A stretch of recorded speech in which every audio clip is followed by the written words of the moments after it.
नमस्कार, आप सभी का इस चैनल पर अभिनंदन है। आज हम जो है कि आरपीएससी फर्स्ट ग्रेड स्कूल व्याख्याता है, स्कूल व्याख्याता बनने की क्या क्या प्रोसेस है, क्या क्या इसकी एलिजिबिलिटी है, किस प्रकार से स्कूल व्याख्याता यानी कि स्कूल लेक्चरर बना जा सकता है, उस प्रोसेस के लेकर हम क्या करेंगे, आज चर्चा करेंगे कि यदि किसी का सपना आरपीएससी फर्स्ट ग्रेड में स्कूल व्याख्याता बनने का है तो उसके लिए क्या क्या एलिजिबिलिटी है, क्या क्या एज है, क्या इसकी सैलरी होती है, उन सभी चीज़ों को लेकर हम क्या करेंगे, डिस्कस करेंगे। तो सबसे पहले हम बात करते हैं आरपीएससी फर्स्ट ग्रेड जो टीचर का एग्ज़ाम है उसके लिए जो है कि सबसे पहले एलिजिबिलिटी की बात करते हैं कि क्या क्या इसके लिए एलिजिबिलिटी या योग्यता होनी चाहिए। तो योग्यता इसके लिए आपके पास मास्टर डिग्री होनी चाहिए।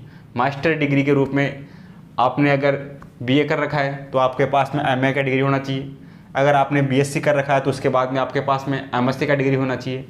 और यदि आपने बीकॉम कर रखा है तो बीकॉम के बाद में एमकॉम का डिग्री आपके पास होना चाहिए। यानी कि इसमें मास्टर डिग्री की क्या होगी, आवश्यकता होगी। साथ में ही किसकी आवश्यकता होगी, बीएड की आवश्यकता होगी, क्योंकि बीएड डिग्री तो किसी भी टीचर बनने के लिए क्या है, ज़रूरी है। चाहे आप फर्स्ट ग्रेड में टीचर बनो, चाहे आप सेकंड ग्रेड में टीचर बनो, चाहे आप थर्ड ग्रेड में टीचर बनो, आपके पास बीएड डिग्री तो होना ही चाहिए। और फर्स्ट ग्रेड टीचर बनने के लिए आपके पास master degree plus BEd degree दोनों आपके पास होनी चाहिए।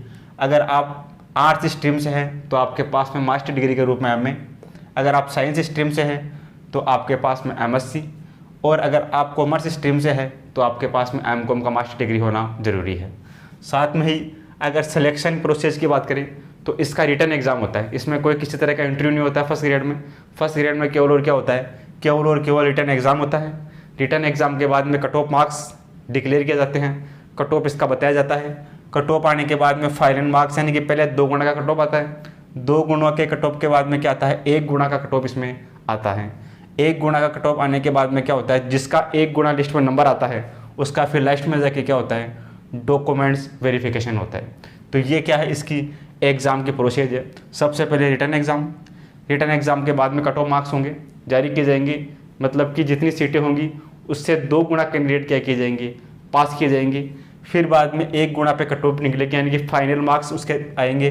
फिर बाद में डॉक्यूमेंट वेरिफिकेशन होगा और बाद में उसकी क्या होगी, ज्वाइनिंग होगी।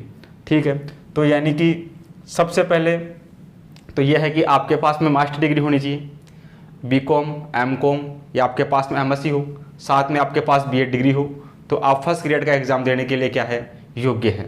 अगर एज लिमिट की हम बात करें तो न्यूनतम एज 21 साल और अधिकतम एज कितनी है, 40 साल। यानी कि 21 साल से 40 साल के बीच में आप क्या कर सकते हैं, आरपीएससी फर्स्ट ग्रेड का एग्ज़ाम दे सकते हैं। और बाकी कुछ कैटेगरियों में जैसे एससी, एसटी, ओबीसी में अलग अलग 5 साल की क्या है, इसमें छूट भी दी गई है। तो 21 से 40 साल तक आप इसका एग्ज़ाम दे सकते हैं। एजुकेशन की बात करें, हम क्वालिफिकेशन की बात करें तो मास्टर डिग्री होनी चाहिए। मास्टर डिग्री के साथ में क्या होना चाहिए, मास्टर डिग्री के साथ में बीएड का डिग्री होना चाहिए, एमए, एमएससी, एमकॉम होनी चाहिए। सिलेक्शन प्रोसेस की बात करें तो इसमें सबसे पहले रिटन एग्ज़ाम होगा, फिर उसका कट ऑफ मार्क्स होगा, फिर फाइनल कट ऑफ आएगी, उसके बाद क्या होगा, डॉक्यूमेंट्स वेरिफिकेशन होगा और आपका क्या होगा, ज्वाइनिंग होगा। सही है। एग्ज़ाम पैटर्न की हम बात करें तो एग्ज़ाम पैटर्न का सबसे सरल तरीका है, इसमें 2 पेपर होते हैं। एक पेपर सभी सब्जेक्ट के लिए सेम होता है, चाहे आप कॉमर्स से हो, चाहे आप आर्ट्स से हो, चाहे आप साइंस से हो, चाहे आपके पास आप केमिस्ट्री से हो, चाहे आप फिजिक्स से हो, चाहे आप मैथमेटिक्स से हो, चाहे आप इकोनॉमिक्स से हो, चाहे आप ज्योग्राफी से हो, किसी भी सब्जेक्ट से हो। जो पहला पेपर होता है वो क्या होता है, सभी का कॉमन होता है। उसमें 75 क्वेश्चन होते हैं, यानी 75 क्वेश्चन होते हैं। Each question are 2 marks. प्रत्येक क्वेश्चन कितने नंबर का होता है, 2 नंबर का होता है। यानी कि 150 नंबर का क्या होता है, पेपर होता है, जिसमें 75 क्वेश्चन आते हैं। 75 क्वेश्चनों में हिंदी आती है, इंग्लिश आती है, साइंस आती है, रीजनिंग आती है, राजस्थान का जीके आता है, मैनेजमेंट आता है। उसके अलावा इसमें करंट अफेयर के क्वेश्चन आते हैं। सभी तरह के 5-5, 10 क्वेश्चन आते हैं। और 75 क्वेश्चन किस में आते हैं, पहले पेपर में आते हैं, जो 150 मार्क्स के लिए होते हैं। और जो पहला पेपर है वो होता है 1.5 घंटे का, 1 आवर 30 मिनट्स, यानी 1 घंटे 30 मिनट का क्या होता है, पहला पेपर होता है 150 नंबर के लिए। दूसरा पेपर जो होता है वो सब्जेक्ट का होता है। अगर कोई किसी ने जो मास्टर डिग्री फिजिक्स में कर रखी है तो उसका फिजिक्स का होगा। अगर किसी ने मास्टर डिग्री केमिस्ट्री से कर रखी है तो उसका केमिस्ट्री का पेपर होगा। अगर किसी ने मास्टर डिग्री जो बॉटनी से कर रखी है तो उसका बॉटनी का होगा। अगर किसी ने जूलॉजी से कर रखी है तो उसका क्या होगा, जूलॉजी का पेपर होगा। अगर कोई आर्ट्स स्ट्रीम में ज्योग्राफी से है तो उसका किसका होगा, ज्योग्राफी का पेपर होगा, यानी कि सब्जेक्ट का पेपर होगा। पहला पेपर कॉमन होता है और दूसरा पेपर क्या होता है, सब्जेक्ट का पेपर होता है। सब्जेक्ट का पेपर जो होता है वो 150 क्वेश्चन उसमें आते हैं। Each question are 2 marks. 150 question में जो है कि प्रत्येक क्वेश्चन 2 नंबर का होगा, तो यानी कि 300 नंबर का क्या होगा, दूसरा पेपर होगा। तो पहला पेपर 150 नंबर का और दूसरा पेपर 300 नंबर का, यानी कि 150 प्लस 300 यानी 450 नंबर का क्या होता है, पूरा ये एग्ज़ाम होता है। दोनों पेपर मिला के 450 नंबर होता है। और इसमें जो पहला पेपर है उसमें मिनिमम मार्क्स यानी पासिंग मार्क्स 40%, और जो सेकंड पेपर है उसमें भी क्या होंगे, पासिंग मार्क्स 40% होंगे। 40% पासिंग मार्क्स आने के बाद ही उसको क्या किया जाएगा, कट ऑफ में शामिल किया जाएगा। तो यानी कि इस 150 नंबर में से 40% नंबर आपको यहाँ से लाने हैं, फिर 40% नंबर इस 300 में से लाने हैं, तब जाके आपका क्या बनेगा, फाइनल कट ऑफ बनेगा। अगर किसी सब्जेक्ट में आपके इसमें, जैसे आपके इसमें 50% मार्क्स आ गए और इसमें आपके 30% मार्क्स आ गए, तो आप इस एग्ज़ाम के लिए क्या है, एलिजिबल नहीं है। यानी कि दोनों पेपरों में 40% मार्क्स लाना क्या है, ज़रूरी है। अगर हम अदर जो है कि कैटेगरी की बात करें, SC ST की बात करें, तो इसमें जो कि 35% मार्क्स लाना आवश्यक है। दोनों पेपरों में 35% और 35% मार्क्स लाना क्या है, आवश्यक है। तो ये क्या है, RPSC फर्स्ट ग्रेड में जो है कि इस स्कूल लेक्चरर बनने का क्या है, ये एक प्रोसेस है, ये क्या है, एक तरीका है। अगर इसकी सैलरी की बात करें तो सैलरी की जानने की सभी की इच्छा होती है।